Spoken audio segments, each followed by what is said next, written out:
सुभद्रा योजना बाबद बीजेपी दल निर्वाचन पूर्व जो प्रतिश्रुति दे आसीथिला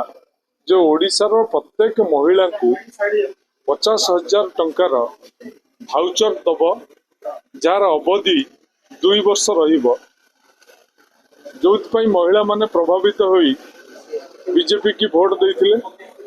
बीजेपी सरकार को आसिला परे संपूर्ण महिला मानक ओडिशार माँ मानक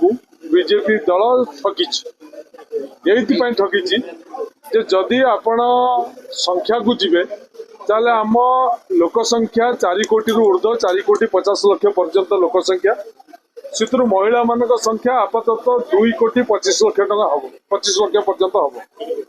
वर्तमान सरकार जो एसओपी कले से एसओपी रे कले 21 वर्ष रु 60 वर्ष भीतर महिला स्वच्छल वर्गर महिला मान बाद देले तेणु या हिसाब कले आपातत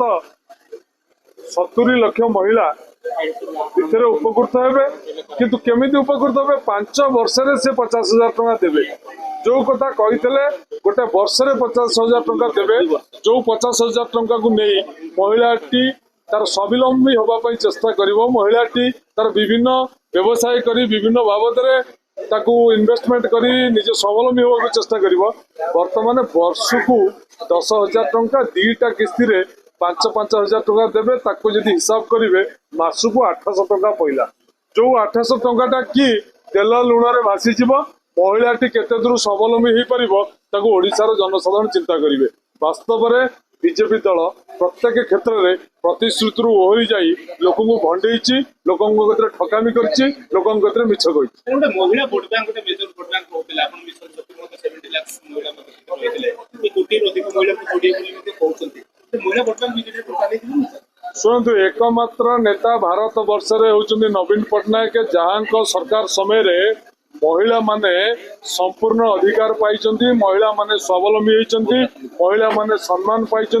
एवं महिला मानक क्षेत्र पाई 35% रिजर्वेशन कार्यकारी करिसंती खाली कही ना कामेर करी देखैछन्ती एमपी ठारू आरंभ करी विधानसभा पर्यंत प्रत्येक क्षेत्र में महिला मान को गुरुत्व देइछन्ती माननीय पूर्वतन मुख्यमंत्री मोर नेता नवीन पटनायक महिला मान को जो स्तर को नहीं भारत वर्षर कौन मुख्यमंत्री से स्तर को नहीं पारे ना।